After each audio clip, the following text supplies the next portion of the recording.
The space station floated in the darkness between stars. It was called Meridian 7, and it belonged to no one. This was neutral ground, a place where enemies could meet and talk without fighting. At least, that was what everyone believed. Ambassador Hannah Kim stood at the window of her small ship and watched the station grow larger. She was a woman of 42 years, with sharp eyes and gray streaks in her black hair. She had spent 20 years talking to aliens. She had learned their languages, their customs, and their lies. Today, she knew, would be full of lies. Behind her, Admiral Tae Woo sat in his chair and studied a data screen. He was an old man now, past 60, but his mind was sharper than any blade. He had commanded Earth's fleets for 15 years. He had never lost a battle, but today was not about battles.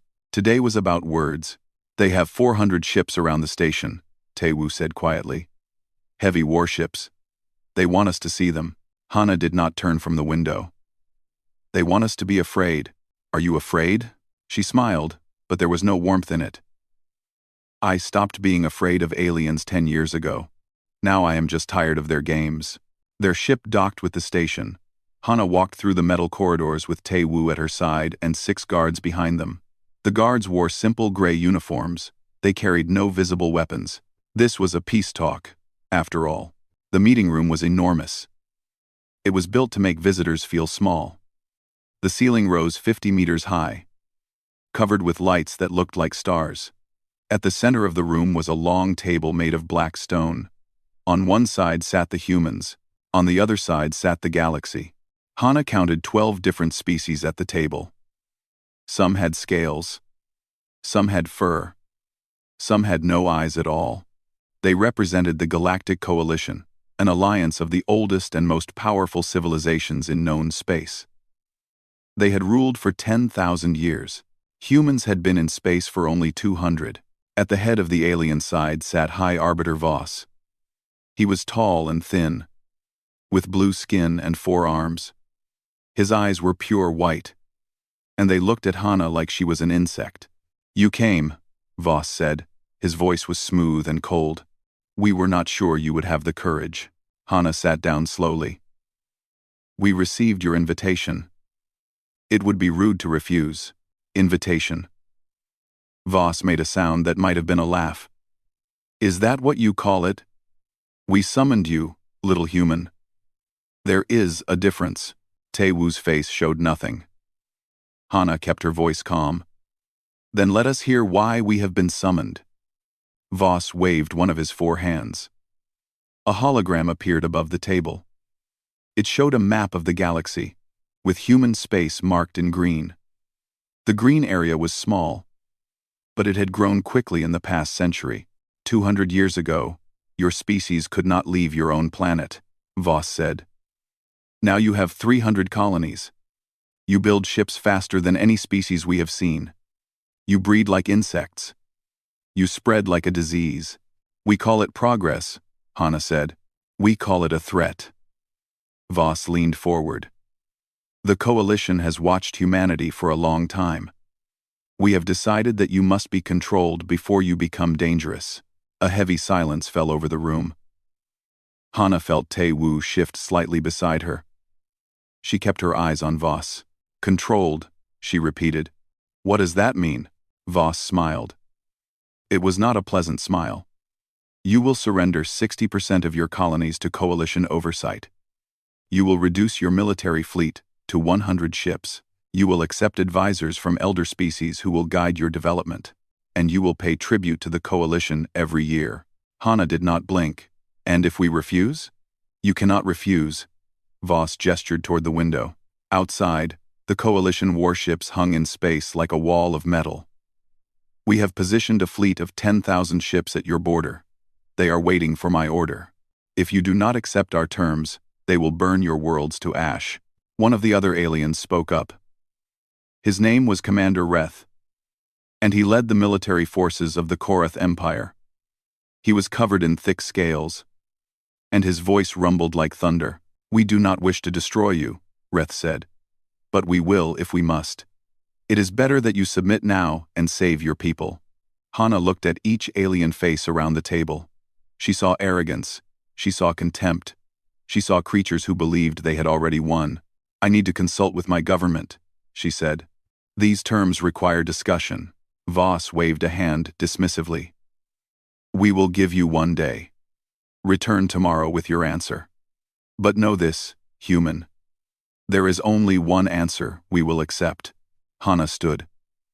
1 day is not enough time to discuss the fate of 300 worlds. "Then talk faster." Voss laughed, and several other aliens joined him. "What is there to discuss? You are weak. We are strong.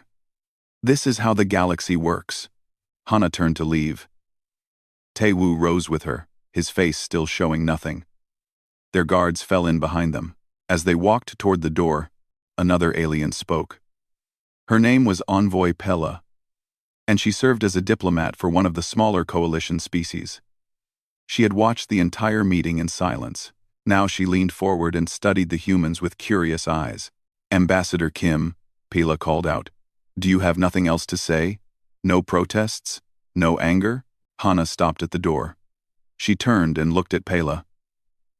"What would you have me say? I would expect fear. Panic. Your species faces extinction. Yet you stand there like you are discussing the weather." Hana considered this for a moment. Then she smiled. It was a small smile, polite and empty. "We are humans," she said. "We do not panic. We plan." She walked out. The door closed behind her. Pela sat back in her chair. Something cold moved through her stomach. She looked at the other aliens, but they were laughing and congratulating each other. They thought the meeting had gone perfectly. They thought humanity would surrender by tomorrow. But Pela had seen something in the human ambassador's eyes. Something that did not belong to a defeated enemy. It was not fear. It was not despair. It was patience. The kind of patience a hunter has when waiting for prey. She wanted to say something. She wanted to warn the others. But what could she say? That she was frightened of a smile? They would laugh at her. So she stayed silent and watched the humans leave. On the shuttle back to their ship, Hana sat down heavily and let out a long breath. The calm mask she had worn in the meeting room fell away. Underneath it was something harder. Something angry. "They never intended to negotiate," she said. Taewoo nodded. "I know. Our intelligence reports say the fleet at our border has orders to attack no matter what answer we give. The peace talks are theater. They want us to surrender so they can say we gave up willingly. Will the president approve the response?" Taewoo pulled out a communicator and typed a short message. His old fingers moved with careful precision. "The president approved it 6 months ago. We have been waiting for this day." Hana closed her eyes. She thought about her children back on Earth. She thought about all the families on all 300 human worlds. Tomorrow, everything would change. "Send the message," she said. Taewoo pressed a button. Across the vastness of space, the message traveled to Earth in an instant. It was only 4 words long, but those 4 words would shake the galaxy. They chose the storm. Far away, in a secret room deep beneath Earth's surface, a light turned on. Officers who had been waiting for years finally stood up and began to move. Machines that had been sleeping woke up. Ships that had been hidden started their engines. The coalition thought they were the hunters. They were about to learn how wrong they were. The hours passed slowly on Meridian 7. High Arbiter Voss sat in his private chamber and waited for the humans to come crawling back. He imagined their ambassador on her knees, begging for mercy. The thought pleased him greatly, but the humans did not come. Morning arrived on the station's artificial clock. Then afternoon. Then evening. The 1-day deadline grew closer. And still there was no word from the human ship. It sat docked at the station, silent and dark, showing no signs of activity. Voss began to feel annoyed. "What are they doing in there?" he demanded. His assistant, a small creature with many eyes, checked the sensors. "They are not communicating with anyone, High Arbiter. Their ship is quiet. Our listening devices detect nothing." They must be talking to their government. If they are, we cannot hear it. Their encryption is beyond our ability to break. Encryption. Voss frowned. This was unexpected. He had assumed humans would use basic technology, easy to spy on. The fact that their communications were invisible made him uncomfortable. In another part of the station, Commander Reth paced back and forth in his quarters. Unlike Voss, he was not celebrating. He was thinking. Reth was a soldier. He had fought wars against dozens of species.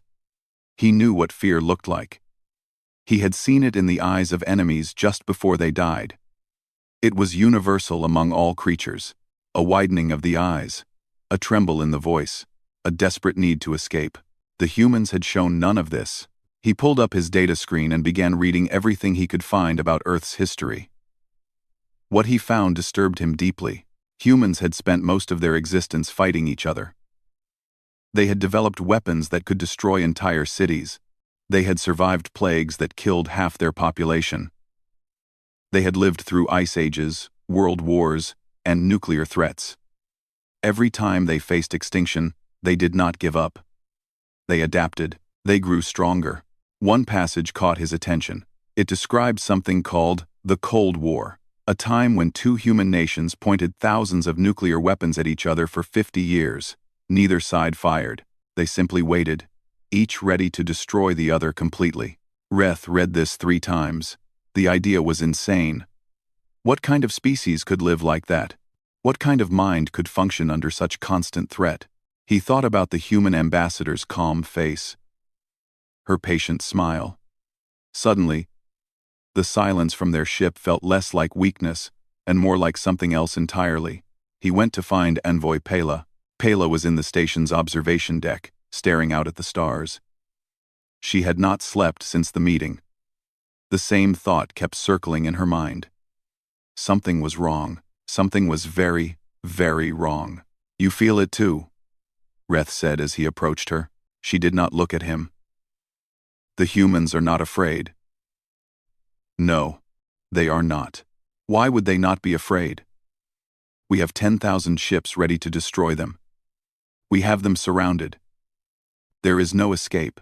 Reth stood beside her and looked out at the blackness of space. I have been reading their history. Did you know humans once fought a war that killed 70 million of their own kind? Pela finally turned to face him. 70 million? That is impossible. No species would do that to itself. They did. And afterward, they rebuilt. They grew stronger. They went to their moon. They created machines that could think. They never stopped pushing forward. What are you saying, Commander? Reth's scaled face was grim. I am saying that perhaps we have made a mistake. Perhaps we should not have threatened them. Well, far away, on the other side of the galaxy, Earth was not sleeping. Admiral Tae-woo stood in the command center deep below the surface of Asia. Around him, hundreds of officers worked at screens and consoles. The room hummed with quiet energy. Dr. Yuna Park walked up to him with a tablet in her hands. She was a small woman with tired eyes and messy hair. She had spent the last 15 years building something that most people did not know existed. Project Avalon is ready, she said. Tae-woo looked at the main screen. It showed a map of the galaxy with thousands of small dots scattered across it. Each dot represented a hidden weapon, a secret ship, or a supply base that humanity had built in the shadows. How many operational units? He asked. 5,732 ships, 12,000 weapons platforms, 800 supply stations. Yuna paused. We also have 93 stealth devices in orbit around Coalition homeworlds. Tae-woo raised an eyebrow. 93? The last report said 70. We added more during our trade missions last year. The Coalition never suspected.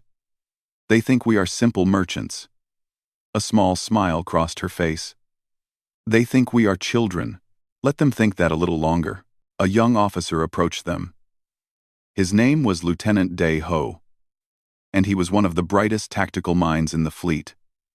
He was only 28, but he had already planned operations that older officers thought impossible. Admiral, we have intercepted Coalition communications. Daeho said. Their fleet at our border has orders to attack in 48 hours, regardless of what happens in the peace talks. Taewoo nodded slowly. So it is a trap? Yes, sir. They never intended to let us live. The peace talks are just a show for other species. They want to look reasonable before they commit genocide. Yuna's hands tightened on her tablet. Then we are doing the right thing. Taewoo turned to the main screen again. He thought about all the years of preparation, all the secrets they had kept, all the smiles they had worn while building an army in the dark. Humans had learned early that the galaxy was not kind. Other species had reached the stars before them. Some of those species no longer existed. They had been conquered, absorbed, or wiped out by larger powers. The coalition talked about peace and cooperation, but their history was written in the blood of extinct races. Earth's leaders had seen this truth decades ago. They had made a choice. Publicly, humanity would be friendly. They would trade. They would smile. They would pretend to be weak. Privately, they would prepare for war. It had taken 50 years. 50 years of secret projects. 50 years of hiding ships in asteroid fields and abandoned systems. 50 years of placing weapons on dead moons while pretending to conduct scientific research. Now the time for hiding was over. Send word to Captain Jin Sok, Taewoo ordered. Tell him to move the Hammer of Terra into position and activate the stealth network. I want eyes on every coalition fleet in the galaxy. Daeho hurried to obey. On the station, time continued to pass. The deadline arrived. High Arbiter Voss summoned the humans to the meeting room, but no one came. He sent guards to their ship, but the airlock was sealed. He tried to call them, but they did not answer. For the first time, Voss felt a small seed of doubt. What game are they playing? He muttered. One of his advisors suggested they force the human ship open. Another suggested they simply destroy it and claim the humans had attacked first. Voss considered both options. Before he could decide, something strange happened. The lights on the station flickered. Every screen in the room went dark for 3 seconds. When they came back on, there was a message written across all of them. We received your terms. Here is our reply. We suggest you look outside. Voss rushed to the window. What he saw there made his forearms go weak. The darkness of space was no longer empty. Ships were appearing out of nothing. Human ships. Hundreds of them. Then thousands. They decloaked in waves, filling the space around the station like a sudden tide. The coalition's 400 warships were surrounded. Voss stared in disbelief. His mind could not accept what his eyes were showing him. Impossible, he whispered. Where did they come from? We have been watching them for years. We counted their ships. They only have 200 warships. Commander Reth entered the room. His face was pale beneath his scales. High Arbiter, we are receiving reports from across the galaxy. Human ships are appearing everywhere. They are in the Korath system. They are in the Velen sector. They are surrounding the coalition homeworld. His voice shook. There are thousands of them. They were hiding this whole time. Voss turned from the window. For the first time in his long life, he felt real fear. How? He demanded. How could they hide an entire fleet? Reth did not have an answer. Across the station, Envoy Pella watched the human ships appear and felt something strange. It was almost like relief. At least now she understood why the humans had not been afraid. They had never been prey. They had always been the hunters, waiting in the dark for the perfect moment to strike. The silence had been a warning. And the galaxy had not listened. The meeting room on Meridian 7 was silent. Every alien sat frozen in their seats, staring at the window.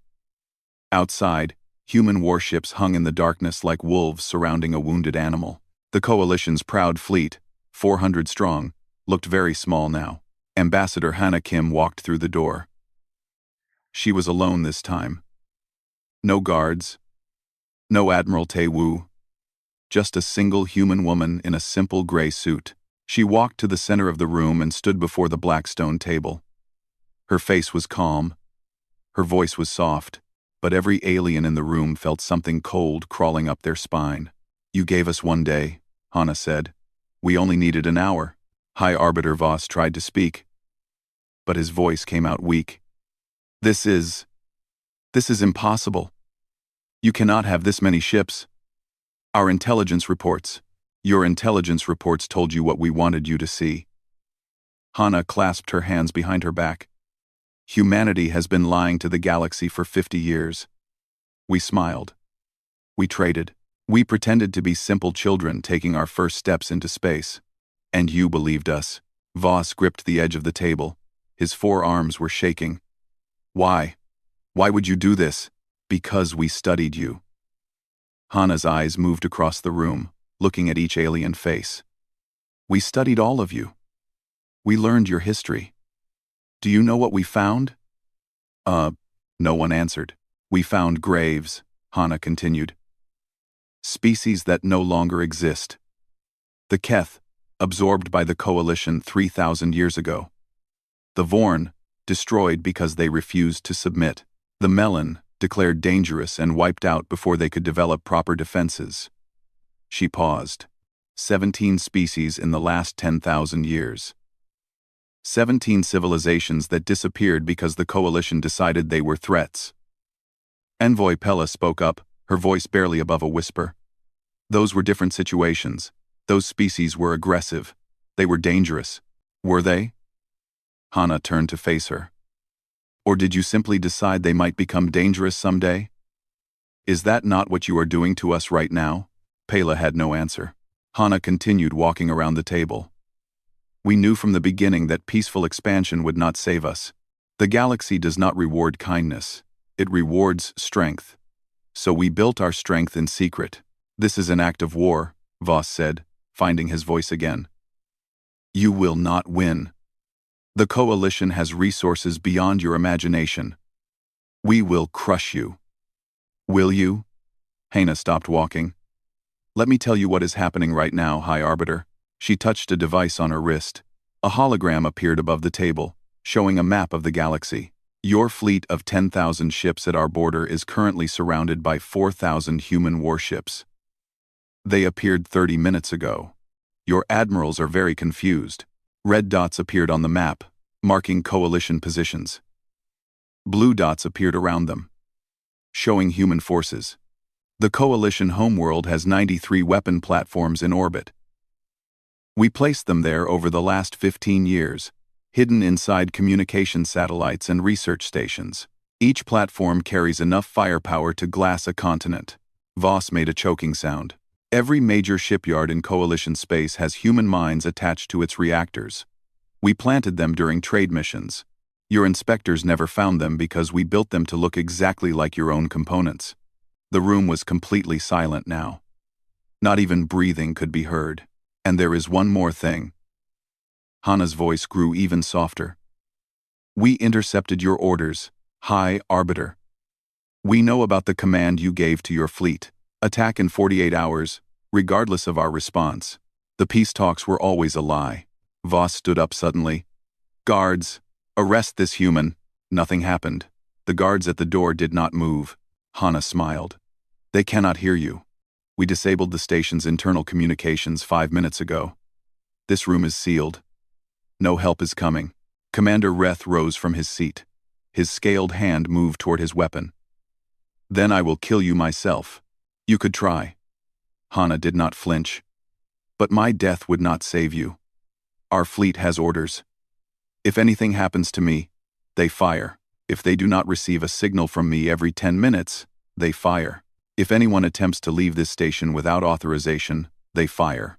Reth's hand stopped. He looked into the human's eyes and saw no bluff there. Only certainty. "What do you want?" he asked.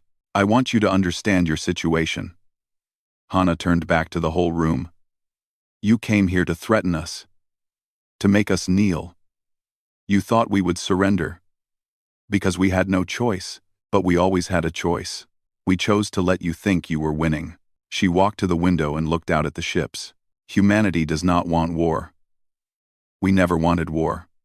But we knew that one day, the galaxy would try to destroy us. So, We prepared. We hid our true strength. We waited for you to make the first move. Hana turned back to face them. You made that move. You gathered your fleets. You gave us an ultimatum. You planned our extinction. And now you have discovered the truth. Her voice grew cold. We do not negotiate with executioners. We bury them. Outside, the first shot was fired. Not by the humans. One of the coalition ships, panicking at the sight of enemy vessels, launched a missile at a human cruiser. The missile was intercepted easily, destroyed in a flash of light. The human response came instantly. A single railgun round crossed the distance between ships in less than a second. It punched through the coalition ship's shield like paper. The vessel exploded in a ball of fire that lasted only moments in the vacuum of space. Then silence again. Admiral Tae Woo's voice came over the station's speakers. His tone was matter-of-fact, almost bored. That was a warning. The next coalition ship that fires will not be alone in death. We will destroy 10 of your vessels for every one of ours you attack. Choose wisely. No one else fired. In the meeting room, Voss collapsed back into his chair.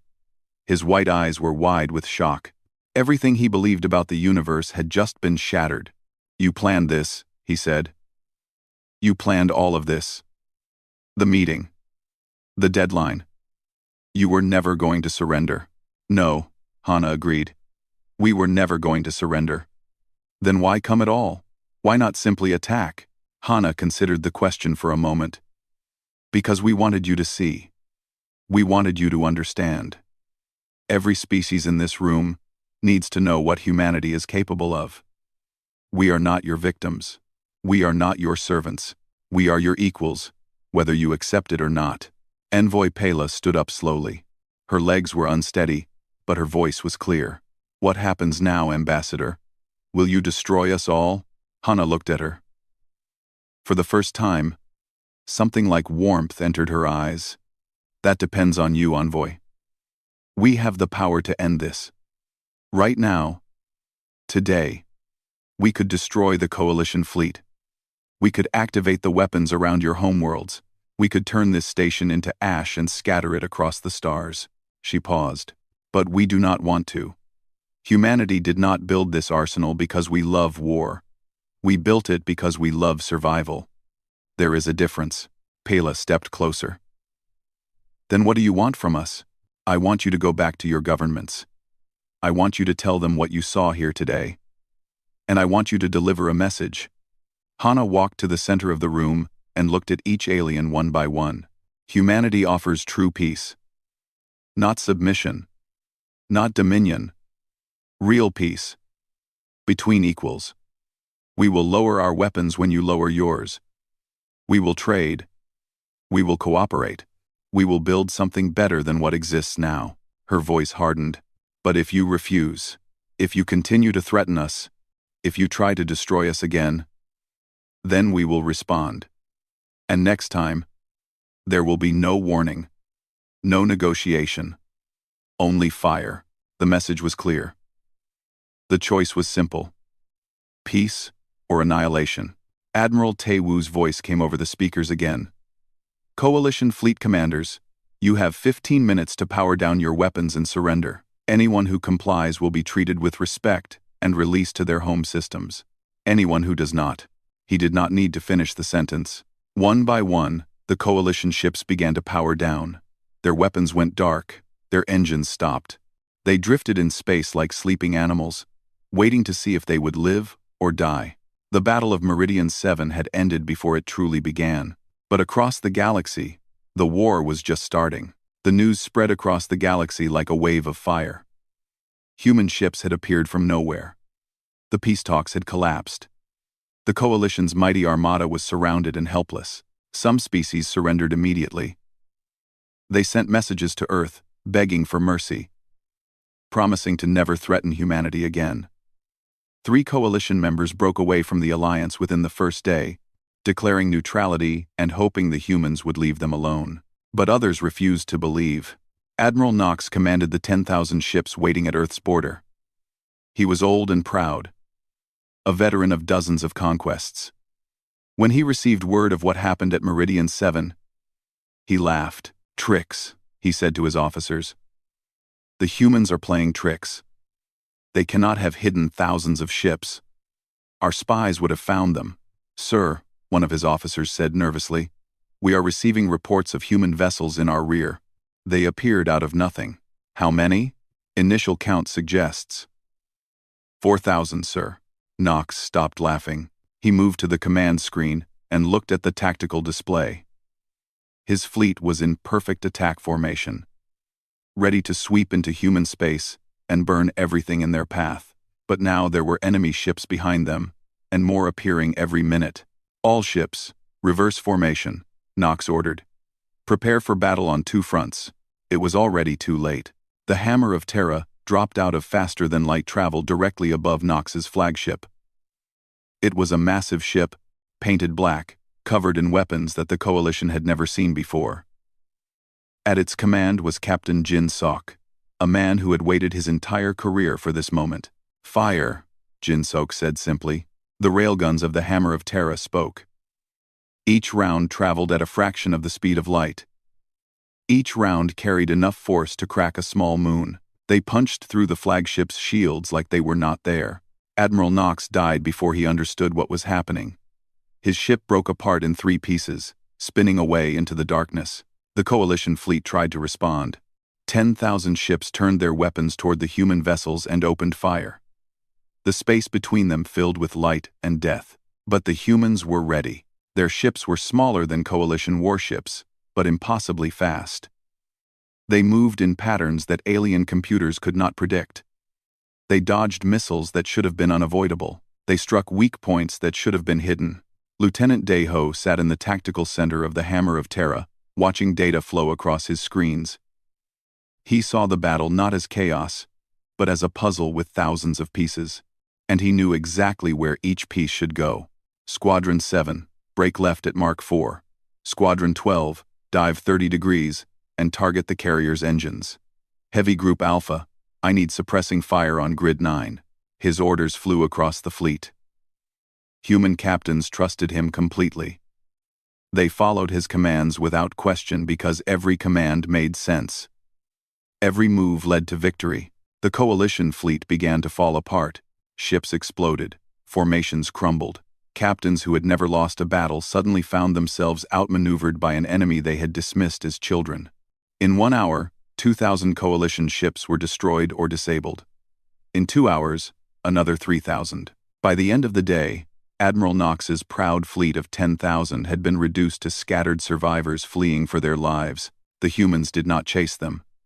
They let them go. Across the galaxy, similar battles were unfolding. Every place the Coalition had gathered forces, human ships appeared to meet them. Not to conquer, not to destroy completely, just to demonstrate beyond any doubt that humanity could fight back. Dr. Una Park watched the reports come in from her station on Earth. Her weapon platforms had not fired a single shot. They did not need to. The threat alone had been enough to make entire planets surrender. "They are calling from the Coalition homeworld," an officer reported. "They want to negotiate." "Tell them to wait," Una said. "We are not ready to talk yet." "Ma'am?" Una turned to look at him. Her tired eyes held something fierce. "They spent 50 years planning to destroy us. They can spend a few days wondering if we will destroy them. It will be good for their education." On Meridian 7, Ambassador Hana Kim watched the war unfold through status reports. She stood in the same room where the Coalition had tried to humble humanity. Now it served as a temporary command post. High Arbiter Voss was still there, a prisoner in all but name.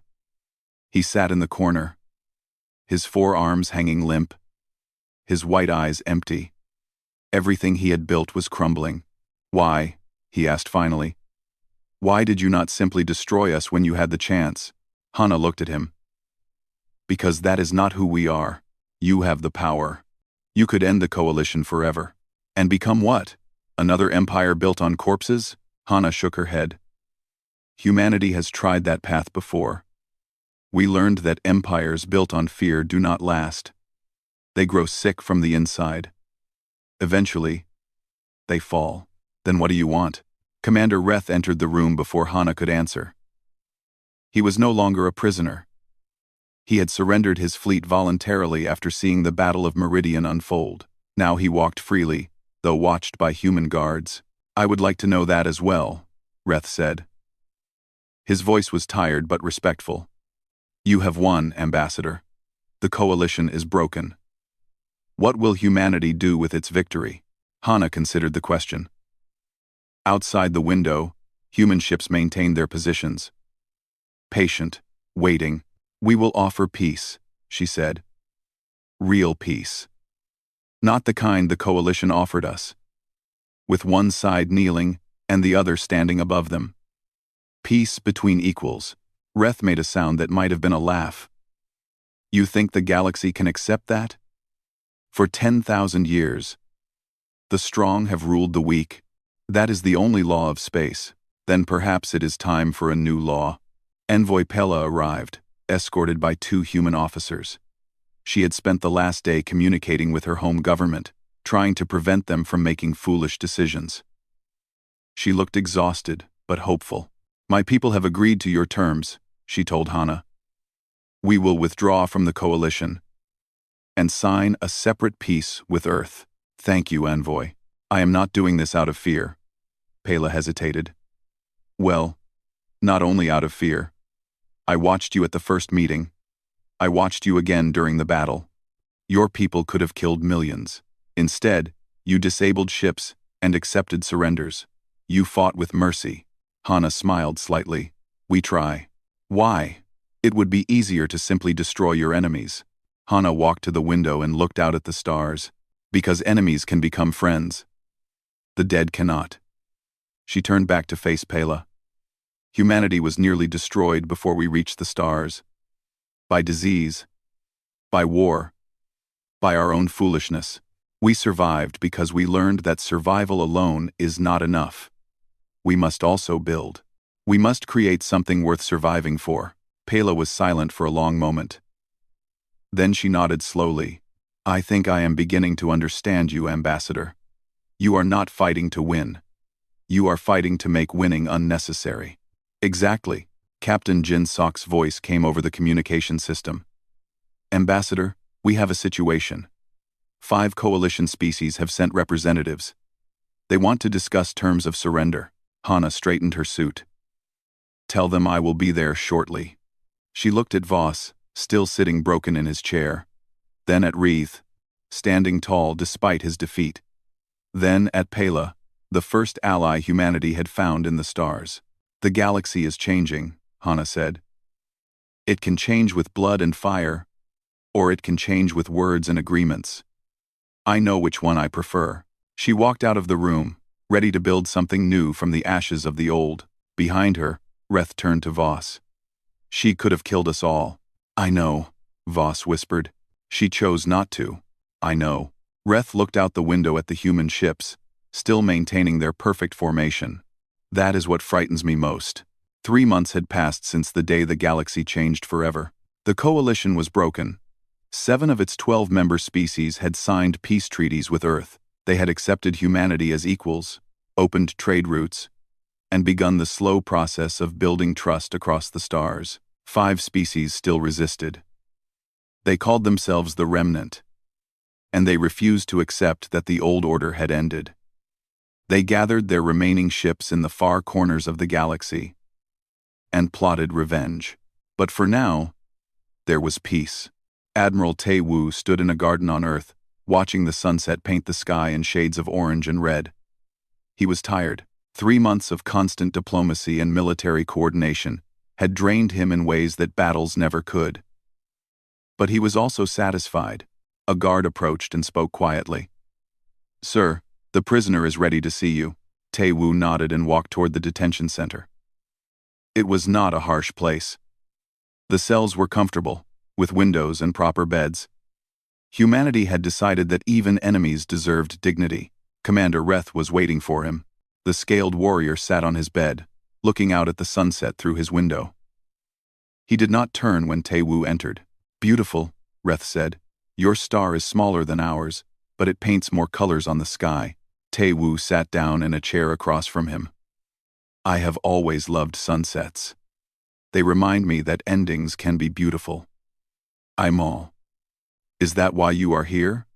To end something? No, I am here to ask a question. Tae-woo leaned forward. You surrendered your fleet when you did not have to. You could have fought to the death. Many of your fellow commanders chose that path. Why did you surrender? Reth was silent for a long moment. When he spoke, his voice was thoughtful. I have been a soldier for 60 years. I have conquered worlds. I have destroyed fleets. I believed strength was the only truth in the universe. He finally turned to look at Tae-woo. Your people proved me wrong. How? You had the power to destroy us completely. Every weapon. Every ship. Every world. You could have burned the coalition to ash and ruled the galaxy through fear. Reth shook his head slowly. Instead, you offered mercy. You took prisoners instead of corpses. You protected civilians instead of slaughtering them. Tae-woo listened quietly. In 60 years of war, I have never seen anything like it. Reth continued. Your species fights with terrible efficiency, but then stops. You win. And then you reach out your hand instead of crushing your enemy's throat. I do not understand it, but I respect it. We learned something long ago, Tae-woo said. Enemies you kill are gone forever. Enemies you spare can become allies. The galaxy is large and dangerous. We need friends more than we need corpses. Reth made a sound that might have been a laugh. You are a strange people. So we have been told. What will happen to me? Tae-woo stood up. That is your choice. You can remain here as a prisoner until your government negotiates your release. Or you can accept an offer. What offer? Join us. Not as a servant. Not as a puppet. As an advisor. Help us understand the species who still resist. Help us end this conflict without more death. Reth stared at him. You would trust me? After everything? Trust is earned, but it has to start somewhere. Tae-woo walked to the door. Think about it. The offer stands. He left Reeth alone with the sunset and his thoughts. Far across the city, Ambassador Hannah Kim prepared for the most important speech of her life. She stood in front of a massive broadcast array that would send her words to every corner of the galaxy. Every species with a receiver would hear her message. Dr. Yuna Park helped adjust her collar. Are you nervous? Terrified, Hannah admitted. But I have been terrified before. It never stopped me. That is what makes you human. Hannah smiled. Is that supposed to be a compliment? From me? Always. The broadcast began. Hannah faced the camera and spoke clearly, her voice carrying across light years. People of the galaxy. I am Ambassador Hannah Kim of Earth. 3 months ago, the coalition tried to force humanity into submission. They failed. Today, I speak not as a conqueror, but as a neighbor. She paused, letting her words settle. For 10,000 years, the galaxy has operated on one principle. The strong rule, and the weak obey. Species have risen and fallen. Civilizations have been erased from history. Fear has been the foundation of every empire. Humanity rejects this principle. We do not seek to rule the galaxy. We do not want subjects or slaves. We want partners, equals, friends who will stand beside us, not kneel before us. To those who have signed peace with Earth, we honor our agreements. We will trade with you honestly. We will defend you if you are attacked. We will treat you with the respect that all thinking beings deserve. To those who still resist, we understand your fear. Change is frightening. The old ways feel safe, even when they are cruel. But the old ways led to this moment. They led to a war that could have destroyed millions. Perhaps it is time to try something new. Humanity offers an open hand to anyone willing to take it. We offer cooperation instead of domination, partnership instead of submission, hope instead of fear. Her voice grew stronger, but make no mistake. Our hand is open, but it is not weak. We built our strength in secret because the galaxy gave us no choice. We will use that strength to protect ourselves and our allies. Anyone who threatens us will find that the hand we offer can also close into a fist. The choice is yours. Peace or conflict. Friendship or war. We are ready for either. This is humanity's message to the stars. We are here, we are staying, and we would very much like to be friends. The broadcast ended. 3 days later, the Remnant launched their final attack. They had gathered every ship they could find. 800 warships, crewed by the most fanatical warriors from 5 species. They believed that one massive strike against Earth would break humanity's spirit and restore the old order. They were wrong. Lieutenant Dae-ho commanded the defense. He had been promoted 3 times in 3 months. And now he led Earth's entire orbital fleet. He was still only 28, but no one questioned his orders anymore. They are coming through the outer perimeter, an officer reported. 800 ships, in tight formation. Dae-ho studied the tactical display. They want to punch through our defenses in one place and reach the surface. Classic assault strategy. Should we spread out to block them? No. Let them come. A small smile crossed his face. They think they are attacking. They are walking into a trap. The remnant fleet pushed forward. They expected fierce resistance. Instead, the human ships seemed to pull back, letting them advance. The alien commanders grew confident. Perhaps the humans were not as strong as they seemed. Then they reached the asteroid belt. The asteroids were not natural. They were human weapons, platforms, disguised as rocks. They had been placed there years ago, waiting for exactly this moment. The first volley destroyed 50 ships before the remnant even realized they were under attack. The second volley destroyed another 100. By the time the alien commanders understood what was happening, their formation had been shattered. Human ships swept in from every direction. Fast, precise, deadly. They targeted engines and weapons, crippling ships without destroying them completely. They gave enemies the chance to surrender before finishing them off. Many took that chance. The Battle of Earth lasted 4 hours. When it was over, the remnant fleet was gone. 300 ships had surrendered. The rest were drifting wreckage or fleeing into deep space. Dae-ho contacted Admiral Tae-woo. The battle is won, sir. Minimal human casualties. Enemy commanders are requesting terms. Tae-woo's voice came back, tired but pleased. Treat them with dignity, Lieutenant. They fought for what they believed in. Now they will learn to believe in something better. Understood, sir. 1 week later, Envoy Pela became the first alien to formally ally with Earth. Not a treaty of surrender. Not a peace agreement. A true alliance. Between equals. She stood beside Ambassador Hana Kim at the signing ceremony. Behind them, human and alien flags hung side by side. Why did you choose this? Hana asked quietly. You could have stayed neutral. It would have been safer. Pela considered the question. When I first met you, I was afraid.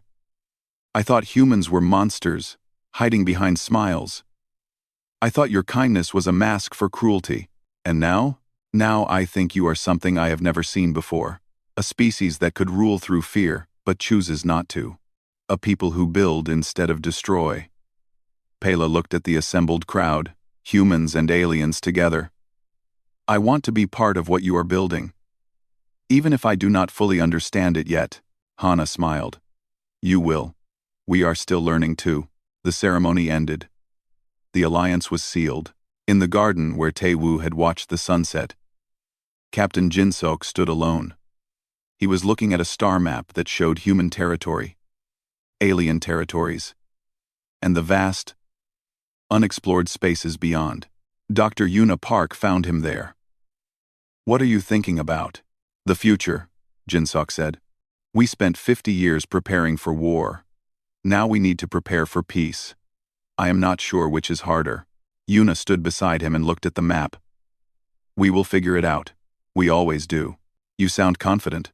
I am human. Confidence is required. Jin-sok laughed. It was a good sound, one that had been rare during the war. Somewhere in the galaxy, species who had never heard of Earth before were reading reports about the human victory. They learned about the hidden fleet, the secret weapons, the merciful conquests, and they wondered what kind of creatures could be so terrifying and so kind at the same time. The galaxy had feared what humanity would become. They had expected conquerors, destroyers, tyrants in the making. Instead, they found something stranger, something that kept them awake at night, thinking humanity had raised a fist against the universe. And then, having proven they could crush anything in their path, they had opened their hand and offered friendship. That, perhaps, was the most frightening thing of all, because it meant that humanity was something the galaxy had never seen before, something unpredictable, something new. And in a universe that feared change above all things, nothing was more terrifying than the unknown. The stars continued to shine, indifferent to the dramas of the small creatures who lived among them. But those creatures were no longer alone. They were connected now, bound by treaties and alliances, and the fragile hope that tomorrow could be better than today. Ambassador Hana Kim looked up at those stars from her office window. She thought about everything humanity had sacrificed to reach this moment. Everything they had built in secret. Everything they had risked. Was it worth it? She did not know yet. Only time would tell. But for the first time in 50 years, she allowed herself to feel something she had almost forgotten: hope.